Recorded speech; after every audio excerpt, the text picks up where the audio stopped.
bisa membedakan ya Pak Yunus ya.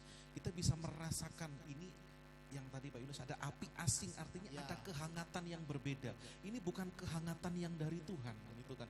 Kita merasakan ada yang aneh. Ya, shalom semuanya. Selamat datang kembali di channel saya. Siang hari ini saya kedatangan star tamu istimewa. Ada Bapak Yunus Boy Makahekung, luar biasa. Ya, hari ini kita akan ngobrol-ngobrol santai karena kita juga jarang ketemu juga ya. Begitu ketemu, saya rindu apa yang menjadi pembicaraan kita pada siang hari ini bisa memberikan suatu pemahaman baru atau memberikan sesuatu pencerahan baru dalam setiap kehidupan kita.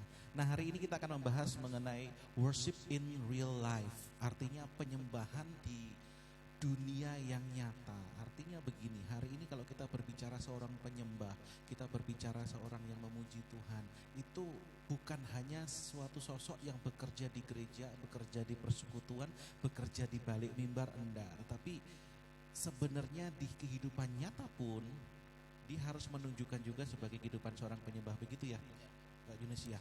Ya, siang hari ini saya mau hari ini kita semua dibukakan sesuatu. Bagaimana sih seorang penyembah itu? Apakah seorang penyembah itu hanya orang yang hanya fokus di gereja tapi hidupnya tidak menunjukkan sesuatu di luar? Nah, untuk memulainya mungkin Pak Yunus bisa menerangkan sedikit gitu loh. Bagaimana sih latar belakang kenapa kok di gereja itu ada worship, ada penyembahan? Mungkin bisa mulai dari situ dulu Pak Yunus. Ya, bicara penyembahan, bicara worship, sebenarnya bicara worship sesungguhnya itu bukan sekedar cuman pujian ya, bukan sekedar hanya praise. Amin. Kita memuji Tuhan bahwa ya cukup sampai di situ, kita sudah selesai melakukan tugas kita, menyembah Tuhan, memuji Tuhan. Bukan sampai di situ. Tuhan bilang di dalam Yohanes 4 kan bahwa Allah sedang mencari penyembah-penyembah yang benar, yang menyembah Bapa dalam roh dan kebenaran. Amin. Nah, berarti penyembahan yang diinginkan Allah adalah penyembahan yang ada di dalam roh. Yes. Nah, di dalam roh dan di dalam kebenaran. Dua hal ini tidak bisa dipisahkan. Dan itu harus menjadi gaya hidup seorang penyembah sebenarnya. Amin. Nah, kalau hari-hari ini kita melihat begitu banyak orang tampil dalam pelayanan, pujian dan penyembahan. Jadi tidak hanya terbatas pada ibadah. Bicara pujian penyembahan itu tidak bisa terbatas pada satu ibadah. Ketika kita memuji, ketika kita menyembah, itulah pujian penyembahan. No, Allah tidak bermaksud sampai di situ. Cakupannya sangat luas sebenarnya. Yeah. Makanya kenapa Tuhan bilang, aku sedang mencari penyembah-penyembah yang menyembah Bapa dalam roh dan kebenaran. Sebab Bapa menghendaki penyembah-penyembah demikian. Artinya, kalau penyembahan di luar roh dan kebenaran, Tuhan tidak senang. Artinya kalau saya nilai hari-hari ini banyak dari antara kita salah gitu dengan konsep penyembahan. Artinya banyak orang, oh saya udah pelayanan, udah selesai di gereja, tapi begitu keluar ya hidupnya sembarangan lagi. Hidupnya nggak menunjukkan bagaimana hidupnya sebagai seorang penyembah yang benar di depan Tuhan. Ya, karena penyembahan yang sesungguhnya adalah gaya hidup kita. Ini penyembahan yang sesungguhnya itu hidup kita. Ya, itu penyembahan. Kenapa Tuhan bilang begini? Bapa menghendaki penyembah-penyembah dalam roh dan kebenaran. Bicara roh berarti sesuatu yang diinginkan Allah. Amin. Nah, roh itu bertentangan dengan daging. Ya. Bicara daging kan keinginan-keinginan manusia. Ya. Terkadang orang ketika mau masuk dalam pelayanan, bicara penyembahan, ketika dia sudah melakukan tugasnya, dia menjadi seorang penyembah. No, bukan itu. Tidak menjadi jaminan orang yang melayani di gereja, melayani di mana aja sebagai seorang worshiper, bahwa hidup hari-harinya adalah sebagai worshiper. Justru itu yang Tuhan mau. Hidup sehari-hari kita itu penyembahan. Apa yang kita ucapkan, apa yang kita lakukan, apa yang kita kerjakan, itu adalah penyembahan kita. Karena Tuhan bilang kalau hidup di dalam roh berarti orang itu mematikan keinginan-keinginan dagingnya. Yes. Daging-daging kita, keinginan-keinginan kita ini harus dikuasai. Amin. Baru kita bisa menjadi penyembah yang benar di hadapan Tuhan. Artinya begini berarti Pak Yunus ya. Artinya kalau hari-hari ini kita menjumpai banyak worshiper yang hanya tadi seperti kita bahas tadi, dia hanya melakukan tugasnya di gereja. Artinya ini berarti penyembahan dia bukan penyembahan yang layak di hadapan Tuhan. Ya, kalau saya tidak bisa bilang bahwa itu tidak layak ya. yang bisa menilai segala sesuatu itu diri kita sendiri. Ya. Nah, seyogyanya setiap kita sebagai seorang penyembah di hadapan Tuhan mengoreksi diri kita sebelum kita masuk dalam pelayanan. Ya. Apakah kita sudah berkenan untuk membawa umat Tuhan? Berkenan ya. Nah, Jadi ini intinya apakah satu kita berkenan. sudah berkenan di hadapan Tuhan untuk membawa umat Tuhan itu masuk ke dalam tahta hadirat Allah dalam penyembahan kita? Kita bisa membohongi manusia, tetapi Ya. Allah tidak bisa dibohongi. Betul.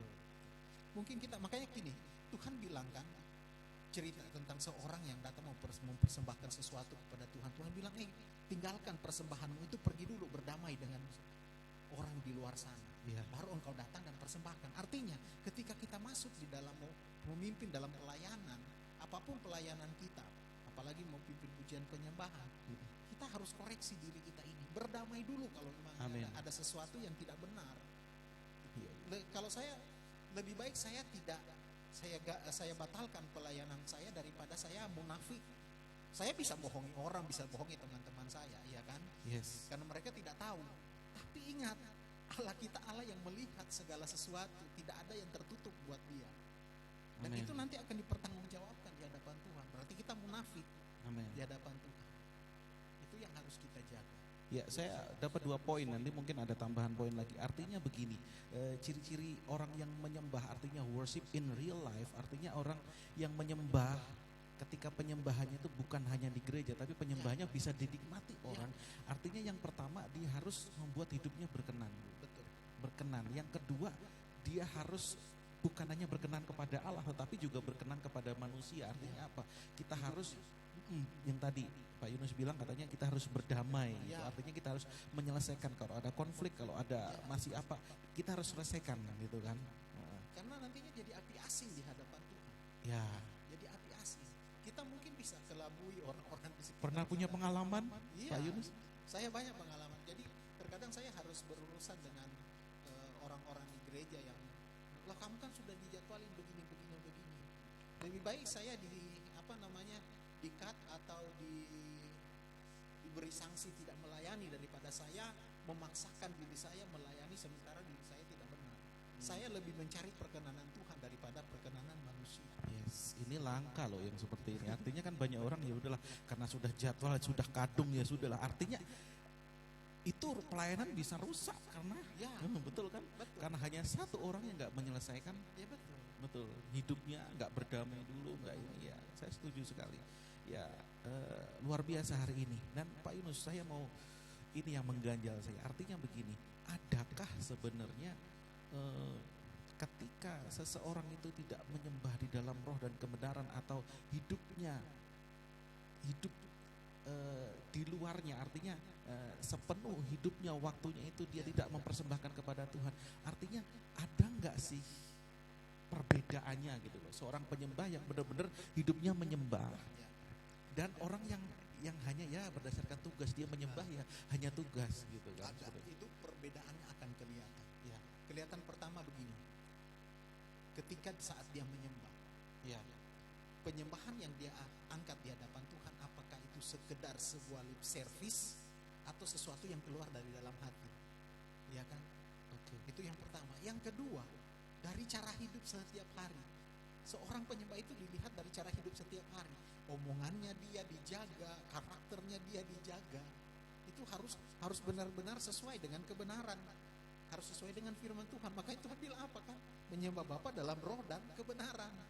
Kebenaran berarti kan hidup kita harus sesuai dengan kebenaran, dengan firman yang Tuhan sudah berikan kepada kita. Itu penyembahan yang sesungguhnya. Bukan ketika kita ke gereja, kita melakukan pelayanan, itu adalah pujian penyembahan. Enggak, bukan itu. Iya. Kalau mengenai cara hidup itu berarti kan kita bisa mengenal orang itu mungkin karena kita mengenal banget, misalnya ini seseorang ini kita mengenal banget. Tapi kalau ini seseorang yang hanya kita nggak tahu ini, kita hanya datang, kita tahu dia kita tamu, ada seseorang yang di situ pimpin pujian, menyembah Tuhan. Nah, untuk membedakan ini lip service atau enggak, ini ukurannya bagaimana kira-kira Pak Yunus? Sesuatu yang datang dari Tuhan itu pasti akan terasa sampai ke jemaat ya. Akan terasa, dan kemurnian dibawakan dengan kemurnian, bukan sekedar show, bukan sekedar tugas, bukan sekedar dia mau tampil karena dia punya hobi nyanyi misalnya, enggak. itu akan terasa. Termasuk orang yang sudah peka di dalam penyembahan pasti tahu ya. Tahu. Ini hanya Akan dibuat-buat atau ini. Ya, akan terasa. Iya. Bahkan ketika dia pimpin pujian, kita akan tahu perkataan pertama dia ucapkan itu akan terasa itu punya kekuatan atau enggak. Mungkin boleh diceritakan Pak Yunus pengalaman dulu waktu doa dulu mungkin gitu. Waktu ada orang yang menyembah tapi tiba-tiba kita tahu orang ini tidak menyembah di dalam roh gitu kan. Ya. Boleh disaksikan. Ya. Ya waktu itu kan kita lagi kumpul untuk berdoa ya. Iya. Untuk berdoa. Dan kita- ini real, ini nyata ya. Ini Ini nyata, ini kejadian nyata. iya. Jadi kalau kita ketika kumpul itu kan kita beranggapan bahwa setiap orang yang masuk ke situ adalah orang-orang yang sudah biasa hidupnya, apalagi Iya. sudah melayani Tuhan. Mm. Tapi ketika kita lagi dalam penyembahan pada waktu itu, ya itulah ya, Roh Tuhan itu kasih kita Kepekaan, kepekaan, betul. Iya. kepekaan yang memang, karena ini gini loh, sesuatu yang sifatnya pribadi, Iya. berarti itu sesuatu yang rahasia. Nah, sesuatu yang rahasia itu hanya dibagikan Tuhan kepada orang yang dekat dan melekat dengan dia, kata firman Tuhan dalam Mazmur, Betul. ya kan? Kepada orang yang karib denganku kunyatakan kekudusanku, itu kata Tuhan. Iya. Terus kepada orang yang hatinya melekat kepadaku, perjanjianku kuberitahukan kepada mereka. Nah, Amin. termasuk dalam hal-hal penyembahan ini. Kenapa? Karena pada waktu kita lagi nyembah, tiba-tiba Tuhan kasih ada satu yang berbicara di dalam roh kita bahwa ada sesuatu yang nggak beres dari orang Enggak yang di beres, depan. belum beres. Belum beres Iya. di orang depan. Kenapa? Pada waktu kita lagi nyembah, kita lagi mau angkat nih penyembahan, kita mau lagi angkat penyembahan. Enggak bisa naik gitu. Nggak bisa naik. Kenapa? Karena dipotong terus. Pada waktu itu dia adalah pemain musik. Seorang pemain musik yang memang sangat berpengaruh untuk membawa jemaat untuk bisa sama-sama masuk dalam hadirat Allah lewat permainan musik. Tapi pada waktu itu kebetulan saya juga main musik sambil nyembah. Dia juga adalah seorang yang main musik. Tapi kenapa ketika saya lagi mau angkat penyembahan, ini kok kayak dipotong-potong kata. Waduh, Tuhan bilang ini ada sesuatu yang gak beres. Dan benar, waktu itu kita berdoa di hadapan Tuhan, Tuhan nyatakan sesuatu. Dan tiba-tiba kan terjadi manifestasi. Betul, iya. Terjadi manifestasi dan tapi sebelum kita masuk lebih jauh ke situ, sebenarnya dari awal itu kita sudah doa kan. Iya. Minta Tuhan proteksi tempat itu, Tuhan kuduskan tempat itu, Tuhan Tuhan tutup bungkus dengan darahnya yang kudus itu supaya tidak ada sesuatu yang bisa ini. Manifestasi pun kalau terus yang terjadi tidak bisa berbuat apa-apa. Betul, iya. Dan benar teman-teman, pada saat kita lagi berdoa menyembah dan itu terjadi, nah di saat itulah langsung kita lakukan eksekusi ya, kita eksekusi. Langsung kita layani pelepasan. Layani pelepasan terhadap orang yang Dan ternyata ini anak yang belum dilepaskan, belum dilepaskan, tetapi melayani. melayani. Nah, artinya begini, saudara-saudara semua yang terkasih, artinya hari-hari ini jangan sampai kita menjadi orang yang melayani Tuhan, tetapi hidup kita masih terikat, gitu kan? Kita masih belum lepas, dan berarti kuncinya adalah kita bisa membedakan ya Pak Yunus ya. Kita bisa merasakan ini.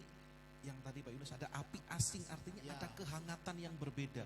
Ini bukan kehangatan yang dari Tuhan, gitu kan? Kita merasakan ada yang aneh. Gitu. Ya kita aja kalau misalnya gini, kita kalau setiap hari masuk dalam hadirat Allah, kita nyembah, semakin banyak kita dengan Tuhan, maka akan semakin banyak impartasi roh dari Tuhan. Amin. Dan ketika kita masuk ke daerah-daerah yang atmosfernya yang tidak sama dengan Iya. atmosfernya Tuhan, itu akan terasa banyak hal yang masuk di tempat-tempat yang nggak benar, masuk di tempat-tempat yang mungkin ada okultisme segala macam, kita akan merasakan hal itu. Ada, karena kita bicara alam roh ya, Iya. kita bicara alam roh, kita orang-orang yang hidup di dalam roh akan merasakan hal itu. Kalau kita cuma pelayanan tapi kita tidak masuk dalam penyembahan di dalam roh, kita tidak akan pernah bisa membedakan, kita kayak biasa-biasa aja. Betul, iya. Tetapi situasi yang seperti ini apakah hanya terjadi ketika kita dalam doa yang intim kepada Tuhan, atau hanya sekedar, ya saya tidak menyalahkan hari ini kalau ada persekutuan atau perkumpulan yang menamakan itu perkumpulan ibadah, tetapi sebenarnya yang kelihatan adalah show-nya gitu kan. Nah yang seperti itu kan kita juga gak bisa menikmati apa-apa kan Pak Yunus. Artinya suasana yang tadi Pak Yunus ceritakan, bagaimana kita bisa merasakan sampai kita tahu, oh orang ini gak menyembahnya, kita ada rasa yang gak benar seperti itu. Artinya benar-benar ketika di saat kita mengalami yang namanya keintiman gitu kan. Nah hari-hari ini yang kedua kita yang tadi kita sudah selesai hari ini. Pandangan Pak Yunus bagaimana ketika hari ini ada banyak gereja-gereja gitu kan menampilkan sesuatu penyembahan yang sepertinya itu adalah ya istilahnya tidak lagi membawa bobot rohani tadi. Ya. Tentunya maksud saya tahu ya Pak Yunus ya. Artinya yang mereka tonjolkan mungkin hanya skill, yang mereka tonjolkan bagaimana soundnya bagus, yang mereka tonjolkan bagaimana profesionalismenya mereka, tetapi ada yang menyentuh, ada yang enggak gitu kan, ada yang biasa saja, ada yang enggak, karena enggak semua gitu kan apa yang mereka utarakan atau nyanyikan itu enggak semua menyentuh hati kita. Karena gini, akhir-akhir ini ada begitu banyak ibadah yang sebenarnya hanya untuk show up aja. Ya. Ya. Jadi mengejar konten yang harus kita, memang kita tidak bisa pungkiri bahwa hari-hari ini memang semua melakukan konten, kayak kita lagi jualan produk. Iya. Kita lagi jualan produk, tetapi sesungguhnya Tuhan tidak cuma sampai di situ. Tuhan, oke lah kamu jualan produk, tapi coba produkmu yang berkualitas. Jadi tidak serampangan aja, kita tidak sembarangan aja karena kita sudah setiap hari Minggu kita harus persiapkan untuk begini siapkan untuk online-nya. Akhirnya jadi kebiasaan, tapi kita tidak, substansi daripada pujian penyembahan itu hilang. Iya. Akhirnya karena jadi sebuah kebiasaan. Iya. Tapi kalau misalnya orang yang betul-betul memang hidup di dalam pujian penyembahan, pasti ada persiapan yang matang. Dan Amen. itu bukan hanya seorang WL, namanya tim dalam sebuah pelayanan. Mau WL, mau pemain musik, mau singernya, termasuk pelayan firmannya, harus punya kesatuan roh. Nah, kesatuan roh itu tidak bisa didapat kalau misalnya cuma satu orang yang punya keintiman dengan Tuhan, sementara yang lain enggak. Tidak bisa. Itu harus satu. Di mata Tuhan apa yang kita persembahkan itu satu kesatuan. Mau pemain musik harus berjalan satu, tidak masing-masing. Jadi kalau cuma WL-nya yang berdoa, ya, pemain musiknya enggak, itu kan pengaruh. Musiknya juga akan kemana. WL mungkin udah sampai kayak gimana, tapi tetap tidak naik. Kenapa? Karena ada yang nggak beres di yang lain. Iya. Itu. Persembahkan itu kan sesuatu yang utuh, yang sempurna di hadapan Tuhan. Jadi kalau kita sama satu kesatuan, sama kayak suami istri itu kan satu kesatuan. Amin. Nah, pelayan Tuhan itu merupakan satu kesatuan di hadapan Tuhan. Jadi kalau satu orang yang benar, satu orang yang gak benar, itu pengaruh ke semua.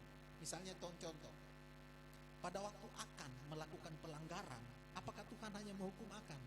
Enggak, Tuhan hukum semua bangsa Israel sampai diketemukan siapa pembuat masalah, pembuat ulah. Nah sama ketika kita masuk dalam pujian penyembahan di hadapan Tuhan, Tuhan mau itu kita punya satu kesatuan hati, satu Amen. roh, satu hati. Itu yang Tuhan mau. Bawa persembahan, baru bisa naik bareng-bareng. Iya. Tadi kita sudah bahas mengenai pribadi masing-masing penyembah, terus ini berbicara mengenai komunitas juga, bagaimana kita bisa punya unity gitu kan, supaya unity ini bisa membawa tim ini benar-benar menjadi berkat gitu ketika dia melakukan penyembahan. Nah, sekarang kembali lagi mengenai yang tadi Pak Gaya Yunus, hidup, worship in real life. Artinya bagaimana cara kita menghubungkan antara kita melayani di gereja gitu kan. Bagaimana cara kita menghubungkan ini semua menjadi nyata dalam hidup kita. Karena sekarang ini sangat susah Pak Yunus. Karena saya menemui juga gak banyak orang, artinya hari ini ketika kita lahir kehidupannya itu berbeda dengan apa yang di mimbar. Yang Pak Yunus tadi bilang katanya, wah ini ada kemunafikan seperti ini. Nah, kira-kira apa yang harus dilakukan gitu untuk gereja-gereja hari ini supaya worship in real life ini benar-benar bisa dipraktekkan? Ya, supaya worship in real life itu bisa dipraktekkan, sebenarnya dalam diri setiap pelayan-pelayan Tuhan seharusnya dia punya komitmen yang tinggi dengan Tuhan. Komitmen yang tinggi. Komitmen yang tinggi dengan Tuhan artinya gini. Harus punya pengertian yang benar tentang pelayanan itu sendiri. Harus tahu dulu. Itu. Selain komitmen harus tahu dulu nih, pelayanan ini sebenarnya buat apa? Buat siapa? Ya. ya kan?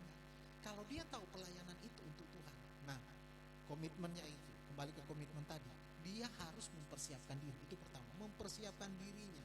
Artinya dia harus punya waktu-waktu persekutuan yang pribadi dengan Tuhan. Dan tidak hanya dalam persekutuan, dalam cara hidup bertetangga dengan semua orang itu pun harus benar-benar real, bahwa sebagaimana Kristus hidup, demikianlah kita hidup.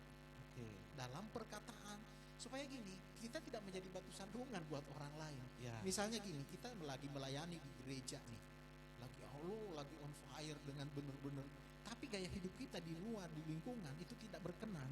Kita masih suka gosipin orang, kita masih suka ngomongin tetangga.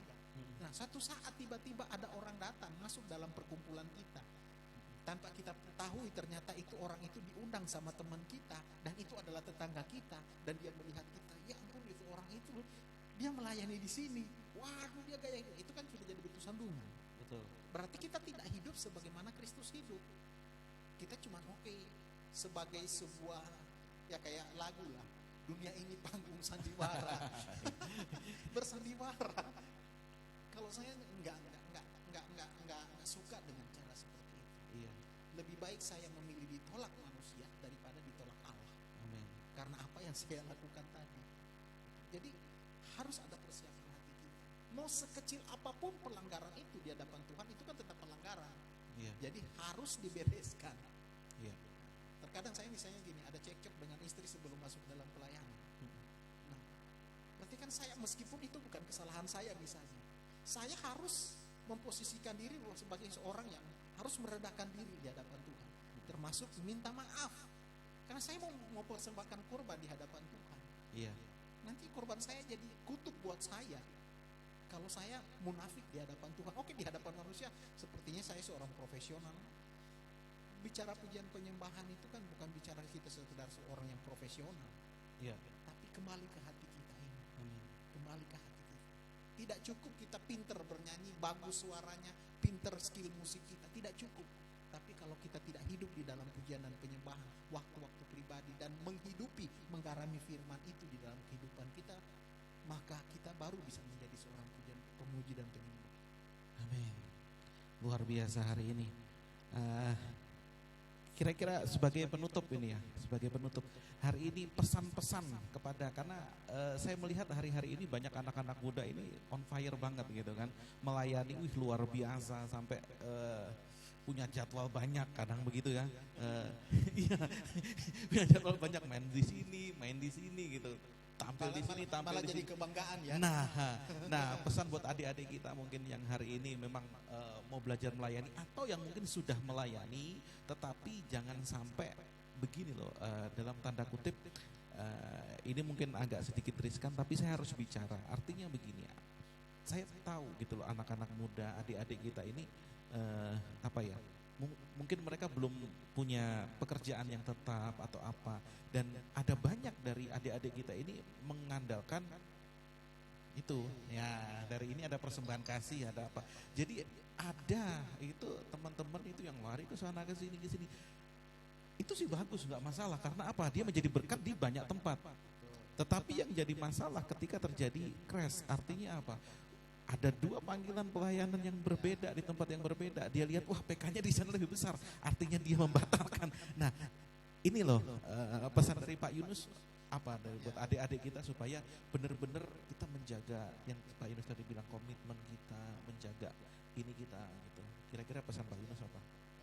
Kemarin saya baru bawa soal kesetiaan. Iya. Kesetiaan. Kesetiaan itu dalam bahasa Yunaninya disebut dengan kata Bethesda. Dalam Bethesda itu dari dua kata, bait dan keset. Bait, iya. Nah, Bait. bicara ya, bait dan keset. Jadi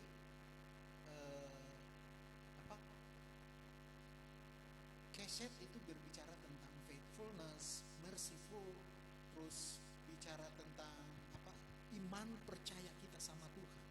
Bagaimana kita bisa setia kalau kita tidak punya iman? Iman itu harus menjadi dasar fondasi bagi kita.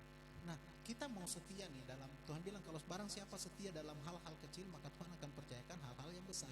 Nah, kembali ke tadi ke pertanyaan Mas Paulus, bahwa bagaimana orang yang jadwalnya begitu padat, dan begitu bangga, dan itu menjadi satu tolak ukur untuk dia mendapatkan upah. Upah ya, kita bicara upah. Iya. Oke. Firman Tuhan sih tidak melarang hal itu. Cuman persoalannya adalah apakah itu akan menjadi motivasi kita dalam pelayanan. Oke. Nah, ketika itu menjadi motivasi, maka kita tidak layak untuk melayani. Karena Tuhan Yesus bilang jangan itu menjadi motivasi loh. Iya. Tuhan tahu kamu akan dapat upah dari setiap apa yang engkau lakukan. Betul. Kamu akan dapat upah. Bahkan Tuhan akan kasih rekompensi, ganti rugi atas setiap kerugian yang kamu alami. Misalnya kerugian ini seperti apa sih?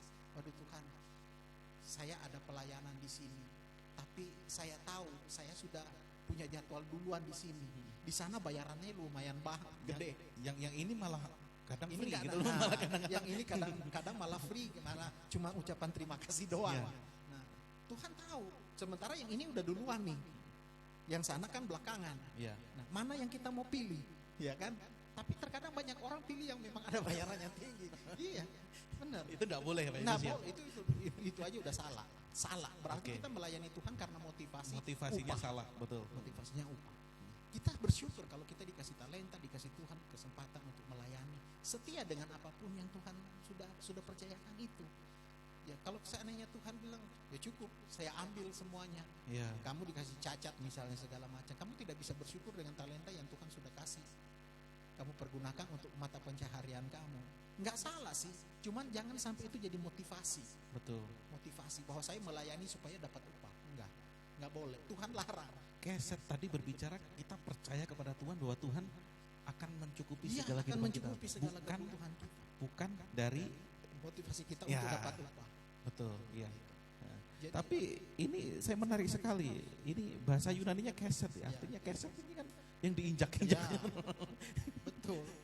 Artinya benar-benar kita punya hati itu benar-benar hamba. benar hati hamba, dulos gitu ya. Iya, hati hamba kita nggak boleh melayani Tuhan bahwa saya melayani Tuhan dengan kebanggaan bahwa saya karena suara saya bagus. Nggak ada itu. Tuhan nggak lihat. Oke. Tuhan bilang begini, aku menyukai kasih setia lebih daripada korban-korban sembelihan. Amin. Menyukai pengenalan akan Allah lebih daripada korban bakaran. Amin. Hosea 6 ayat 6. Amin.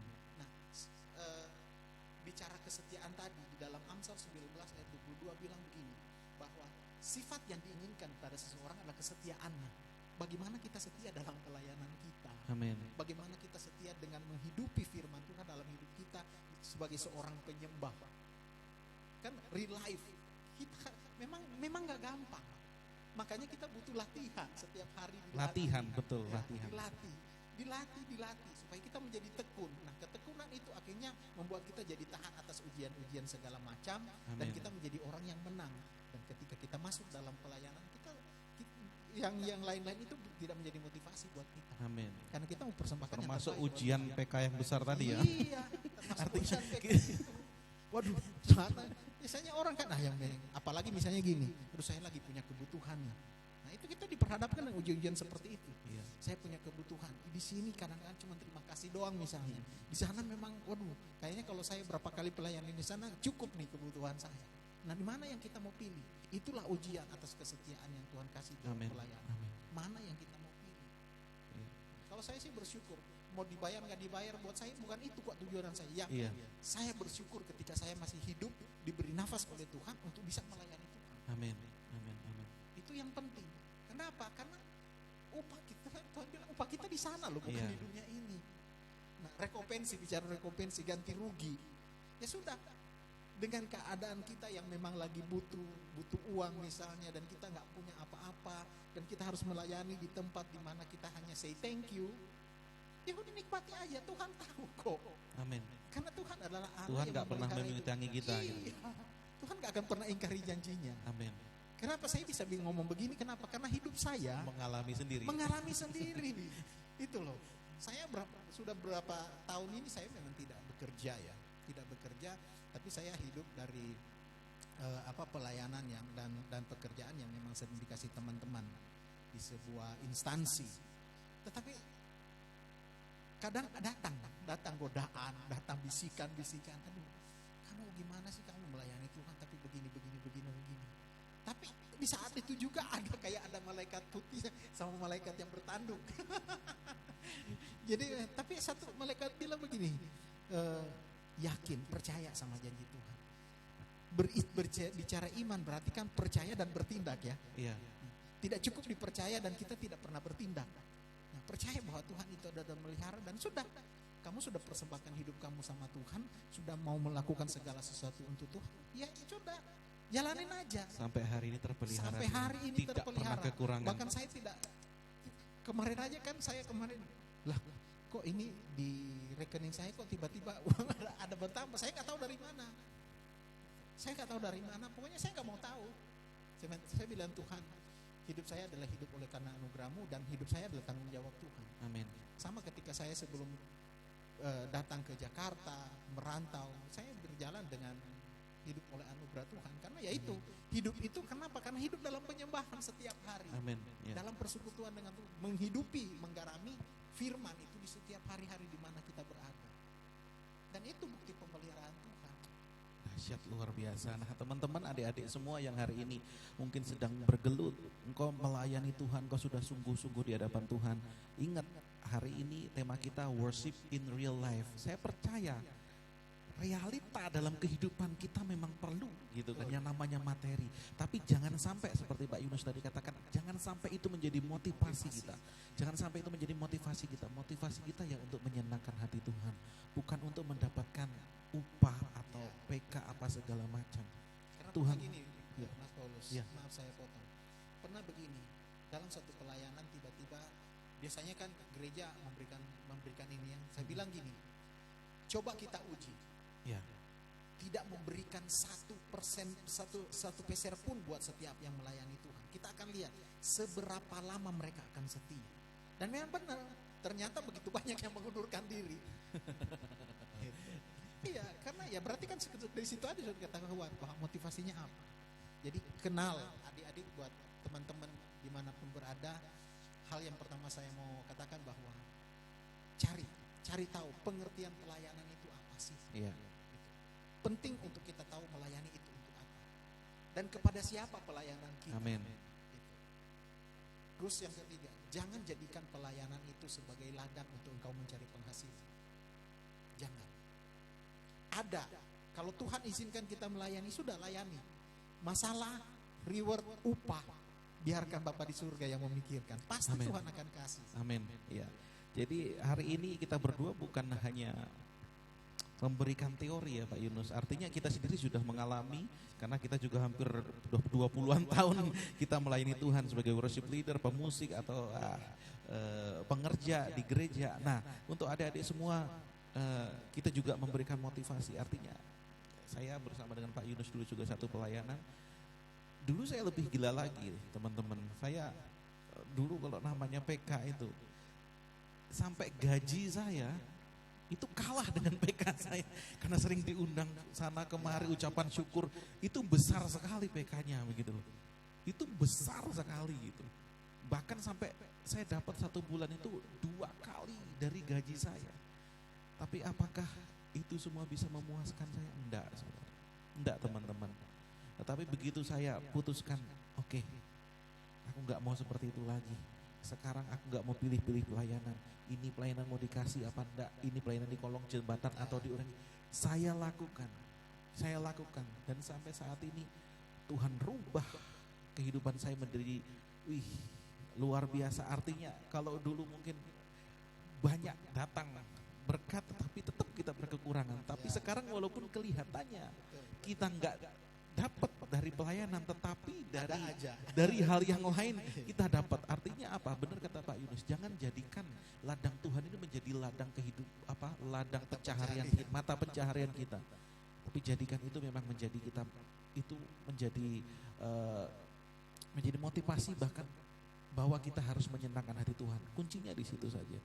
Kalau kita sudah menyenangkan hati Tuhan, saya percaya kita akan tetap dalam pemeliharaan Tuhan. Oke, Pak Yunus, terima kasih buat siang hari ini untuk sharingnya luar biasa. Hari ini kita membahas mengenai worship in real life.